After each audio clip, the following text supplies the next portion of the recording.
Hello everyone, Legion has been released for about a day and it creates some really fun plays, but at the same time it can get old really quickly, getting hit with Storm and being flooded entirely game after game after game. And so today we're going to be doing one of my personal favorite archetypes, and that is a junk clutter. You're basically going to clog the opponent's side of the board. And then the previous versions ran very heavy on that one cost component. So if the opponent had a killmonger, you were pretty much just drawing dead. I hit infinite with a junk deck several seasons in a row, and if it hits killmonger, a lot of times it was just a pass. But how do you navigate that into a Conquest scenario? And so that is where we're going to start merging a couple of different archetypes or ideals. We have the junk components, but we also have the magic to counteract a storm. So if we know that they're going to Legion a storm, we can change one of those locations into a limbo so that we have additional turns to play in that location. We have the She-Not and Infinite. Those are so high-powered, such a big burst if the games are going to turn 7 naturally anyways, and the opponent doesn't have a killmonger, so you have Sunspot on the board. Dropping 29 power plus some, so maybe the 5 for Titania, the 6 for the Demon, you can drop a ridiculous amount of power. We don't even necessarily need to be greedy and go with the Moon Girl version. And so all of those kind of work together instead of against each other. So now if they have a killmonger, we approach those games a little bit differently. Maybe we try to clog one of their boards. Maybe we focus more on like the Black Widow, the Viper play, hoping that it restricts them from drawing into a killmonger. Maybe we just continue to kind of sit and float and we play some of our other resources, the Green Goblin, the Viper, the Magic, in preparation and waiting for a Shang-Chi to counter or a She-Hulk and Infinite to be able to drop a lot of power on the board. And actually, it looks like there's something on my camera. Hold on, guys. All right, I think I was able to get it. Does that look a little bit better, you guys? And so we're going to jump into a gold conquest with the She-Not tech deck, or the She-Not junk clutter / tech deck, and it has a little bit of everything going on. And I've been having an absolute blast with this deck. Yeah, I think we do that and we float. We keep the Titania as like a last turn drop. Unless they have a destroyer, just absolutely bamboozled them in the left lane. Now, if they have a Galactus, we also bamboozled them here. I think we were confident enough to snap into that because they're going to have to waste an entire turn into a destroyer, and then we have the Shang-Chi, we have the She-Hulk, the Titania, to be able to get the most of it. We probably should have snapped a little bit earlier, but I was feeling out their deck, and I wanted to get a really good sense of what kind of deck they're running. And just seeing the 2 cards, I don't think they're going to run Killmonger. I don't think it's one of those that's going to be slotted into the deck. So let's do Sunspot. We can do Hood and Titania. Maybe we do Hood next turn, and then on turn 3, we do like a Green Goblin or a Titania and a Demon. I don't know. We have a couple ways to play it. The Yondu ends up hitting, our Viper. That is one of the ways that we can stop the Galactus from triggering. Green Goblin is another. Titania is another. And then Debris. We have so many ways to block a Galactus from going down. They do have the Destroyer. How much do we care about the information that they get from Weird World? I almost want to snap into this. We have a Destroyer, which is kind of cool. But we also know that their cards are going to be relatively high curved. Let's snap into it. Maybe they already have Galactus, and if so, we're probably going to have to lean in on like Green Goblin and the Raft resource in a different lane to stop both spectrums of that potential play. The Wolverine comes down. Okay, so the Hood, the Titania, not necessarily the best cards, but we're going for the Raft resource. Ooh, the Vault is actually kind of cool as well. Unless they can ramp, the Vault becomes really cool really quickly. Do we think they cap out this left lane this turn? I don't think they do. I don't think they have the capacity to drop 2 cards in one turn. So we're going to go Green Goblin. That will either cap out this lane by pushing the Titania and the Green Goblin over, or maybe just send the Green Goblin if they play 1 card. But either way, we get a lot of benefit from this play. And then we can always do like a Doc Ock to pull all of their stuff out. Now, this could be the wrong read, but oh my gosh, a double Destroyer is wild. Why? Why do we have a double Destroyer is probably the better question. Oh, that's unfortunate. Because they weren't played in the same turn, Titania actually bounced over from their Magic, and then Green Goblin bounced it back. Oof, unfortunate. But how much do we care if these get destroyed? Not like a lot, right? We have the Destroyer, the Demon, I think we do Destroyer. Next turn we do like a Doc Ock to drain them of as many of the resources as possible. We can always do Demon plus something else on the last turn. Maybe Destroyer Wave. I don't know if that gives us initiative or not. Destroyer Wave Demon's also fun.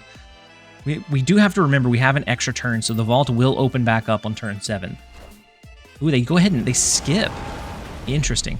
We just clear up the left lane. We mucked that up too bad. We just decided to completely clear it. So the vault looks like it's the last time it's going to be open, but not necessarily. Ooh, Death. We actually got their Death. They could have a Null, so we could have helped them a little bit here. But Death gets discounted for everything we destroyed, which is so fortunate. Now, where do they play? We're going to do Doc Ock just in case they're trying to do a cheeky Galactus. But with Limbo, I don't think we have to worry about it. The Vault will have an extra turn to play there. We're going to have the Demon to lean in on, and we're getting some really good information about the opponent's deck. Okay, they do play one card in the right lane. What do they end up playing over there? We cap them out of this middle location. Okay, the She-Hulk, the Null is meant nasty. The Enchantress, the Enchantress taking out the Null is beautiful as well. And then there comes the Galactus. They do have the Shang-Chi in the right lane. That's unfortunate, but at least they don't have the Null that they're going to get benefit from. Whatever they top deck is what they can play. This gives us the win here, right? Chavez gives us the win here. I think we do that. I think we do the Chavez, and then we have Death for the last turn. But we don't know where. We also have another Destroyer, which we're this late in the game, we are not going to be dropping. Five or less. Shang-Chi is beautiful. If only we had not played our Chavez here. Just smash it down. But we can just use that to hedge our bets, right? In our version of the deck, we have no way to buff cards. I doubt they do. The Death, the Shang-Chi, since we don't have initiative, even if they do a big boy play here, like the, I don't know, Infinite. The possibilities are infinite. We're going to go ahead and do this. I think that's more than enough to win us this 4-cuber. The Black Widow and then Debris. Oh, that's awful. Why'd they stay? That's a bad way to lose 4. Okay. All right. They stayed because they didn't want to deal with the junk deck. And they saw how many ways we had to restrict a Galactus line. And so we get the win versus Noob. Let's jump over into battle number 2. All right, next up we have Jake from State Farm. First location is Hellfire Club, so our Sunspot is not going there. We have Viper, Debris, Green Goblin. Now, I'm always hesitant to snap the first few rounds with a deck that does put quite a bit of power onto a Sunspot. Oh my gosh, you guys. Rickety Bridge, this is the first time I'm seeing Rickety Bridge since Legion came out.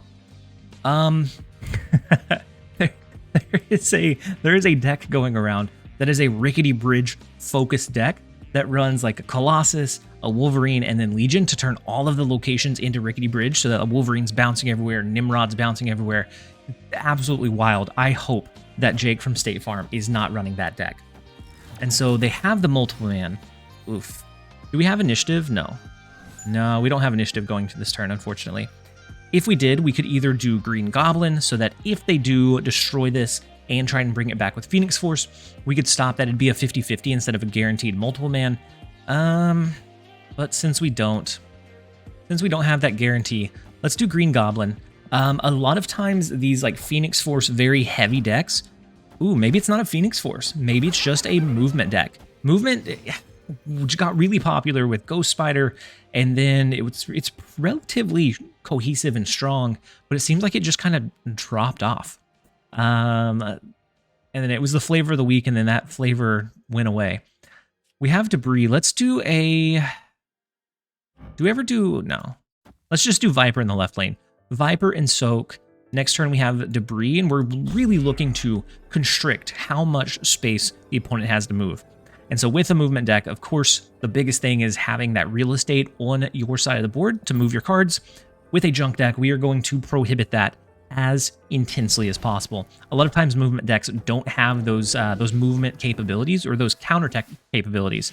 So they usually don't have a Carnage, the Venom, those sorts of cards. If it's an all-out move, Ooh, they do go ahead and use Doctor Strange. It copies the multiple man, but we cap them out in the left lane. They have one more space in Subterranea that they're able to play. And I mean, all we have to do now is magic. We extend the game. Next turn, we absorb with Sunspot. Then we have a She-Hulk debris type situation. I don't know. We have a lot of reach. And so with the Iron Fist, they'd have to play it here, and then it's going to bounce into Rickety Bridge. So honestly, we probably could have just She-Hulked or just debris to make sure that this gets fully capped out, and then we're just fighting for these two left, for the left and the right location. Magic gives us that buffer that we need. And I don't think they're going to be running a locational change card. We hope. So Cloak comes down, trying to clear up, I assume trying to clear up some of the space, but moving those cards they're not going to get destroyed. And so they'll be able to maneuver them, but they're not going to get as much benefit as I think they would probably want. Do we skip and float? We absorb with Sunspot, She-Hulk becomes very cheap, or the more fun line is to do something like debris so that maybe they can't play at all on the last turn. That's going to be the fun line. The responsible line, the one that wins probably more often or more likely to win, would be skipping and then She-Hulk plus something on the last turn. That way we could potentially do She-Hulk and Titania, She-Hulk and Infinite, She-Hulk and Shang-Chi. But we have rocks. We're going to draw into rocks, right? This is the fun line. We're going to go debris, see if we can cap out their board entirely. Oh, no. Oh, okay. The Heimdall Shift. Heimdall Shift is unfortunate, but I think that still caps out their board entirely. Oh no, multiple man didn't move, so they have one space to play over here. We have the win here. We just need to beat, what, 9-ish power in this left lane? Let's go ahead and lock it in. Oh, yeah, there's just the Vulture. Is this a bot? Is this a Gold Conquest bot? Every once in a while, I see one where I'm like, I don't know you guys. And then other times I'm going up against like the sweatiest, grindiest games I've ever seen in my life. All right, that's an early 4 for Jake. Maybe he's getting sleepy. I personally play whenever I'm like winding down, and sometimes I'm nodding off. And so usually usually it's not more like in Silver or Proving Grounds. Maybe Jake's bold. All right, Nova Roma. We draw an extra card, but we have Hood, Viper. We have, against a movement deck that I don't think has any clear mechanics, we just have so much advantage. So the Hood, the Viper, the Debris, the Green Goblin, all phenomenal at just making sure that their side of the board is bad. Human Torch is big, but we have the Shang-Chi, so we're going to try and restrict them from moving it too much. And then if they do move it too much, then we do have the Shang-Chi to make sure that it comes back down. Back down to reality. Now, we don't have the Shang-Chi in hand, but we have a lot of game left to draw it, especially with Magic making this go into a turn 7, potentially Mirror Dimension copying Nova Roma, so we draw one additional card as well. We have a lot of ways to potentially enable that Shang-Chi. Savage Lands. Oh no, that's awful for them. That's so awful for them. If Savage Land pops up here, please let Savage Lands pop up here. That would just be so beautiful. We're going to go Sunspot on the right, Demon in the left, and we'll see. They moved the Human Torch once. Let's see what else they have. The Hulkbuster. Oh, it does hit the Human Torch. So we probably very much need... They could accidentally cap out this location if it turns into Savage Land. That would be beautiful. If it turns into Nova Roma, that's fine as well. That gives us almost a guarantee that we get Shang-Chi by the end of the game. Nope, we get it now. Do we need to extend the game? Extending the game gives us some unique positioning. Is it worth it? Debris is going to just bombard them here. We have Sunspot so that this is not like a finite amount of power. Yep, let's do that. Next turn, Magic is still on the table. But I want to get the debris junk, or the debris junk down as early as possible. So now a Ghost Spider, you have nowhere to pull your cards, my friend. You move your multiple man once, you're pretty much out of board space. Black Widow is also pretty cool, but it takes up one of our spaces, and our spaces are becoming more and more valuable every single turn. So Magic, Black Widow, next turn we soak. We could do Infinite plus She-Hulk. We could do Shang-Chi plus She-Hulk, and then we absorb more in the Sunspot lane. I think this is the play. And they're not going to have space to be able to change the Nova Roma location. And they do move... Oh, I guess they will, because they moved the Human Torch. If they have a locational change or control for some reason, they could steal this one away. We're hoping not. Shang-Chi in the Human Torch lane. I don't know that they have a way to move it again. They already have the Cloak, the Doctor Strange. I think we're okay. I don't know if we go ahead and do Shang-Chi. I don't think we do. Let's absorb. Hope that they don't have a way to change a location. If so, then they're going to steal 8 away from us, and this battle becomes very close very quickly. No. This has to be a bot, right? Nobody runs Claw in a movement deck. Nobody runs Claw. All right, we destroy this. This goes down to 0. We very heavily win this lane. The She-Hulk. Bring this up over here, and then we can absorb 3 over here. So if they don't have a very a big finisher, then we should be fine in that regard as well. The Heimdall has nowhere to move, my friend. Shang-Chi is going to absolutely obliterate this left lane. She-Hulk holds down mid, and we lose the right lane, but that is perfectly fine. Jake, I'll see you around at State Farm. I'll catch you around next time. All right, next up, last up, we have a Shindig. This is probably going to be a pretty good shindig, if that's their name. Sunspot, we start out with, but similar to the last time, we're weary about snapping with Sunspot because it is so easily countered. We're not running an armor because we're not leaning all of our eggs into the Sunspot basket, but it is a pretty big power threat if we can let it stick on the board. So, oh my gosh. Oh, never mind. It's not as good as I thought. I got really excited for a second. Because I thought they were going to have to either hold the Widow's Bite or play it into the Space Throne, but I think they're going to play it into Oscorp Tower. We're going to play Magic over there. With this deck and with Legion being so prevalent, I really don't like... Oh, they're running a Black Widow of their own. Oh, gee, how thanks. Thanks. I typically don't like running Magic early, but for this case, absolutely. We are going to be running Magic as early as possible. Let's go Widow's Bite. I want to get a Debris down so that we play a card into the Space Throne and we throw Debris there, or throw Debris somewhere else. But we're going to have to just do Widow's Bite and then wait. If they have a Viper, it's wild. We could actually do Debris here as well. It's not fan. Speaking of Viper, or do they have a Killmonger? And if so, do we even care? They don't play this turn because that would cap out the Limbo location. We either do this or we do Viper. I like this play because this should win us Space Throne. Wait, they play in Space Throne? What? No. I don't believe you, Shindig. Are they running Silver Surfer? And that actually saves this lane right here, which is unfortunate as well. We can skip here. Sunspot will absorb. We can drop an Infinite plus a Titania. But if they have a Silver Surfer, this doesn't look like Silver Surfer, but then again, why is Maximus in here? Oh, wait. Is this the Legion deck?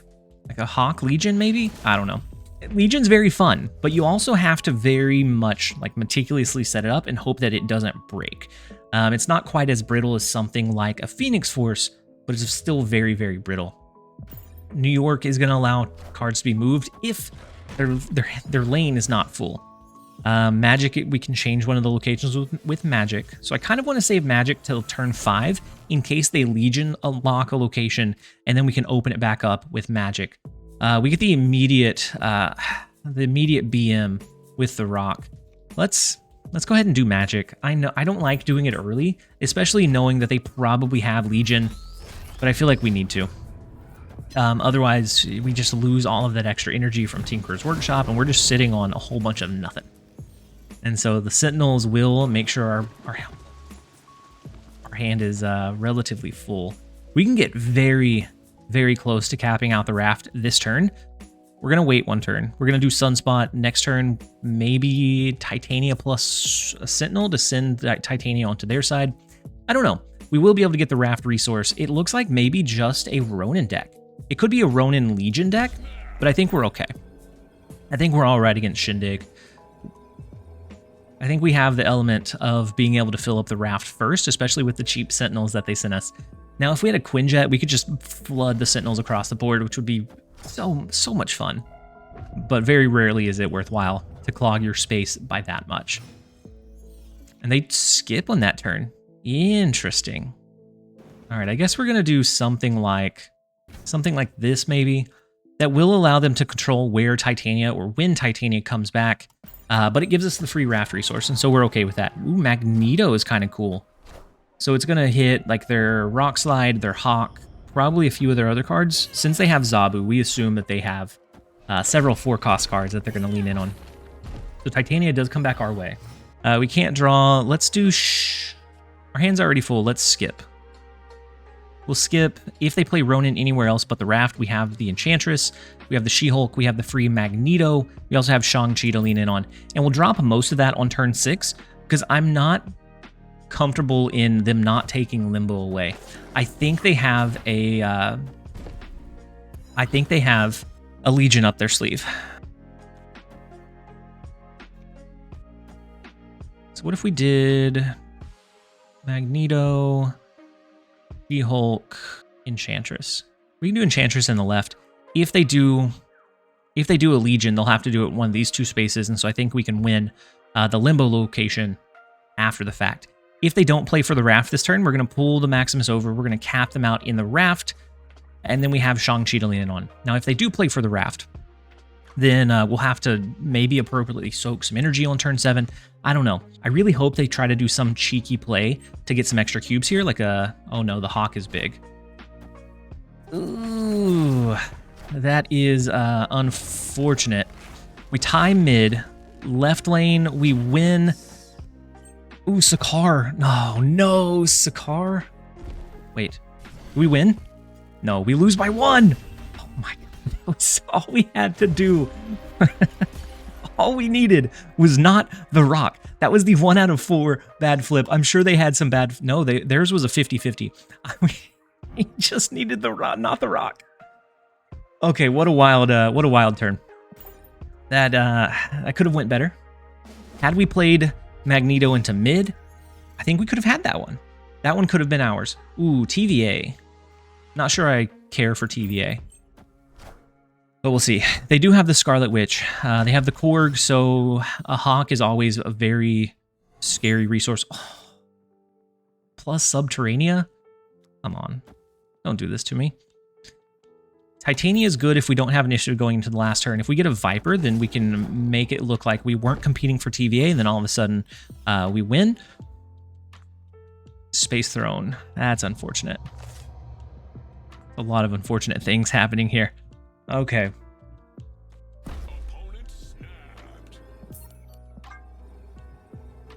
Shindig, you are taking us to town. That 4-cuber put us down so bad so early. We need to chip our way back. That hurts. 4 off of like a 1-point differential hurts so much. Pet Mansion. Okay, we have the debris to clog up some of their space. Have the core going 1 every turn. Every game. You know, good for you, bro.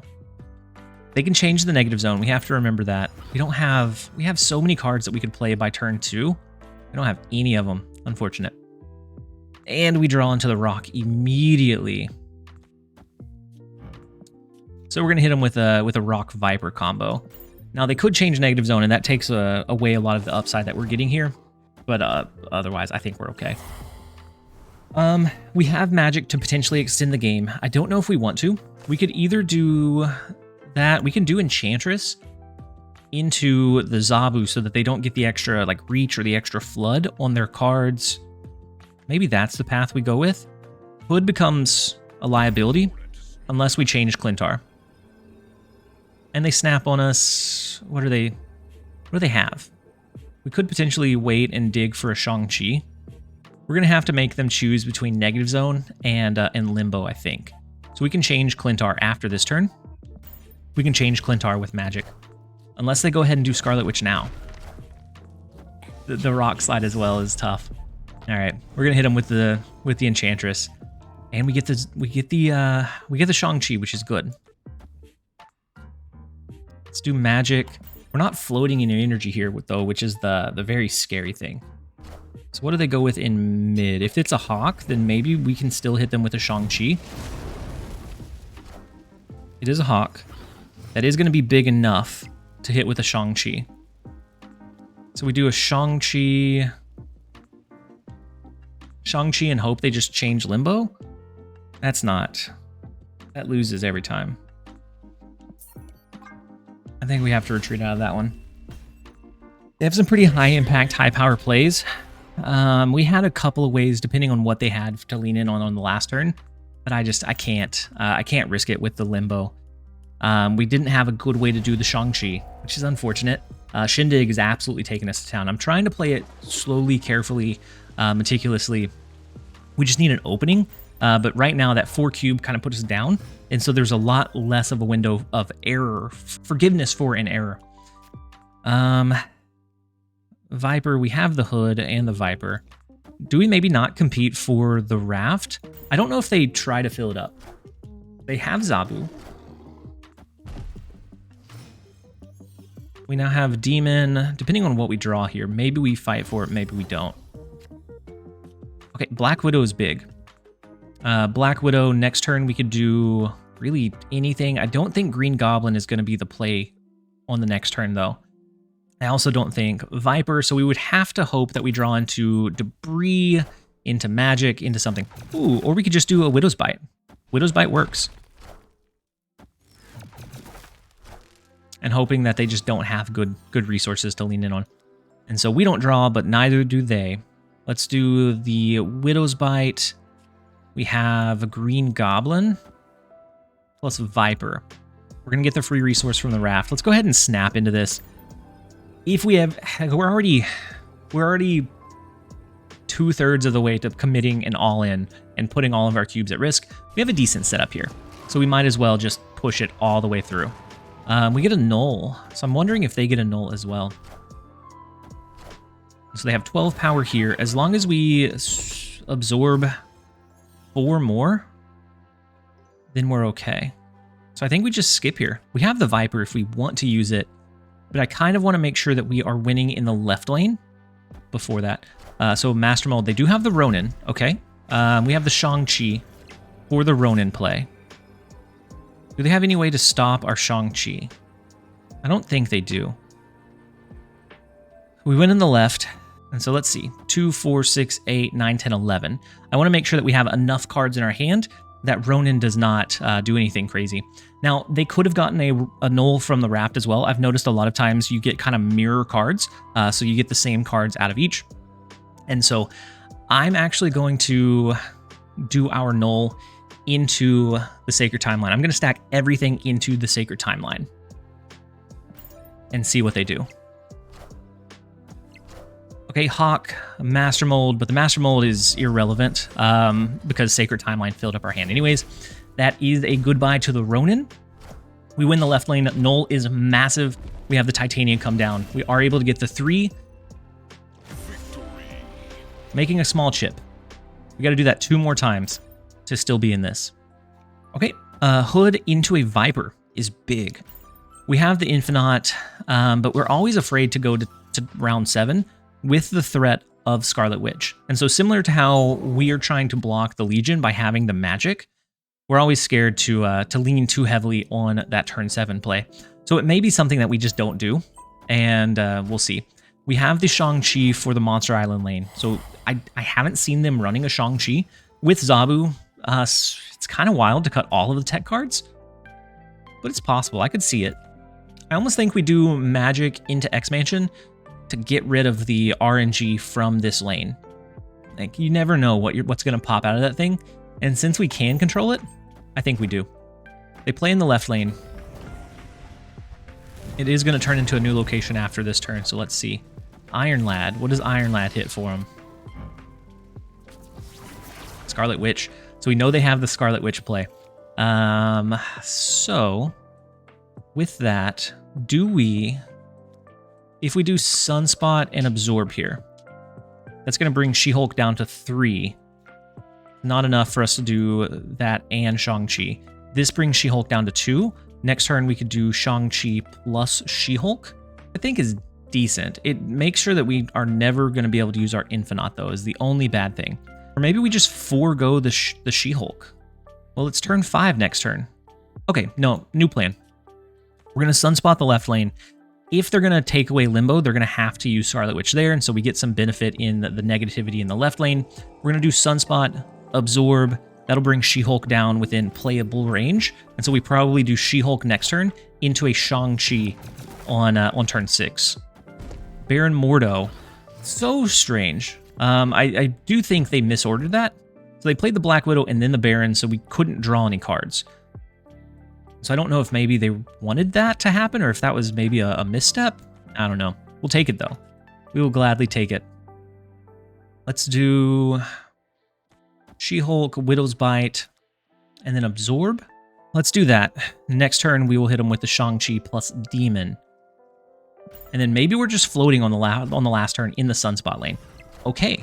Okay. Well, the Ronin's not as big as I would have liked, but we could hit Enchantress. So if they let this game go the full distance, then we do have Enchantress here, which is so much fun. Let's do this. This is a 9, 10, 11, 12 power swing in this location. And so even if they have the Hawk, I think we're okay. I forgot we could snap since we only had 1 extra cube. Right now, we're losing the left lane, but with the soak and with us playing extra cards, we may be able to steal that one, even if they end this game early. And they don't, but we have the Enchantress to lean in on. What do they play in mid? Master Mold. Okay, Master Mold is big. I think our Enchantress is going to be bigger. And so we swing the middle location. We've now seen all of their cards. They have no Killmonger. They have no Shang-Chi. They have nothing big of that nature. They can swing this one back with a Scarlet Witch, maybe. The placement of these cards here is what I'm potentially worried about. So we can do Enchantress and then Sentinel. But what if they do a Rock Slide and a Hawk? I don't know. I don't know. We're going to go with this. We're going to take out the Ronin in this left lane, and we'll call it good. 2 cards in mid. Okay. So far, it looks good. They could do a Maximus in mid, giving us 2 additional cards, but that right lane becomes bigger in the process. That's really, really close. The Scarlet Witch mid, as long as it's not something crazy, we are able to hold down the win. That was a lot closer in the right lane than I would have liked for it to be, but we're back in this. It is now down to 2 cubes, 2 bars of health versus 3, and so now it's flipped where they have to win 2 in a row to be able to bring this one home. Let's see if we can do it. Strange Academy on turn 5 is kind of cool. Let's see these locations. Kiln is kind of interesting as well. They don't have the Legion, which I thought they did originally, but they have Scarlet Witch. So if they change Kiln, then we can later do magic in another lane and not have to worry about it. And so, ooh, the Master Mold early. Master Mold is dropping early here. We get the Demon. We actually don't draw.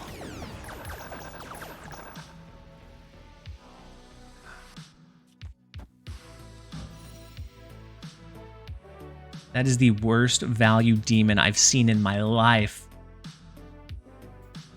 All of the Sentinels now cost 3. Oh, that could have been... I guess we don't really have anything in our deck that benefits from the peak, like greatly benefits anyways. Oh, that's awful. Hopefully it hurt them just as much. Hopefully they don't have a free Hawk. Because if they have a free Tony Hawk Pro Skater, we're over. We're done. Don't call me, we're done. Let's do Debris in mid. Cinder Rock here, Cinder Rock here. We'll see. We'll see. If this is Iron Lad is big in the left lane. What is this is what I'm curious about. It's the free Hawk. Oh, it's so awful. What do they hit here? Zabu for the deep discount as well. Wild. Okay. Well, it's gonna have to go down to the next round. This is not gonna happen. However, we could clog this side. Maybe we could then focus our power like an Enchantress on the left lane. Not terrible. Mystique to copy the Hawk. Oh, okay. It's unfortunate. It's not unwinnable, but it's definitely not great. Maybe they have a 6-cost Maximus in their hand. They could also have a really deep discount in the Ronin, which would be just unfortunate. All right, so this is 4. It brings them down to 3. We can have to hope they just can't play anything. Is what we have to do here. All right, no additional risks, so we're all in. Next game is going to be the last one. The Rock Slide comes in, buffing up both of those cards drastically. Not a huge left lane. If we had anything of merit or just had really anything worthwhile, we could have had a chance here. The peak was unfortunate. We're going into a best of a round 8 for the finale. Figure out who wins this back and forth grudge match. We have the She-Hulk, the Shang-Chi, Green Goblin. Ooh, and we do guarantee that we draw into one of our 1-cost cards. So let's drop the Sunspot early. We know that they don't have any countermeasures. They don't have a Shadow King. They don't have a Killmonger, an Electra for some reason. So we are good with the Sunspot. Okay, so Stark Tower. I mean, our Rock is going to be unstoppable. Just you wait. Just you wait and see. We could maybe hit them with a Green Goblin to cap out that middle location. The Raft is also enticing. But I think we go Green Goblin. Widow's Bite? Widow's Bite in the right lane, maybe? It's either that or we do Widow's Bite here. You know what? We're going to go into Stark Tower. Baron Mordo, we draw our Viper, but that is going to be unusable. Gives us a better chance to draw into some of our other resources. Black Widow, Hood, Magic, Debris. So we do get the Black Widow. We have a little bit of junk here. I'm going to do Black Widow and Soak. Oh no, we should have been fighting for the Raft. That Raft resource could be the difference maker. Okay, the Rock comes down. We could have capped them out in Stark Tower. We'll see. We'll see if we're able to hold this one down. We are very, very scared though. This goes into turn 5 though. Is that even worthwhile? I think it's going to be more beneficial just to skip here. Skip, we get the cheap She-Hulk, Titania plus Shang-Chi combo. It's not beautiful, but it might be janky enough to work. Okay, they have the Widow's Bite, the Iron Lads, so let's get a little bit of insight into what they have. Was that Zabu? Is that what that sound was? Yeah, that was Zabu. Okay. Nothing in mid allows us to win, though. So where are we playing? Do we do Shang-Chi, Titania, and then She-Hulk in the left? Comes down to a gut read of what and where they're going to play. The Zabu allows them to do Hawk plus Mystique. It's a 10 power. I don't think they do anything super low. If they do a Maximus in this right lane, then we lose. That's the only card that dodges Shang-Chi. Let's lock it in. See where they play. Maximus in the left lane is beatable. Master Mold in the right lane is not. What they want to see here with the Titania. Oh my gosh, not the way we wanted to win that one, but we will gladly bring home the infinite ticket. This deck can hold its own. Sometimes you're going to have to be patient, especially against hand clutter decks. We didn't really get to clog their side too much in this game, but enough to really kind of pinpoint where they're going to be positioning their power so that we can drop our countermeasures if we need to. All right, and that is where we're going to end today's video. Thank you guys as always for being here. Let me know what you think of these small changes. We have the background music, we have the increased quality webcam, which I have to figure out because it overheated right at the end. But thank you guys as always for being here. I appreciate you guys so much. I hope that you enjoyed the video. If you did, make sure to give it a like and a comment down below. As always, this has been TLSG. Later, guys.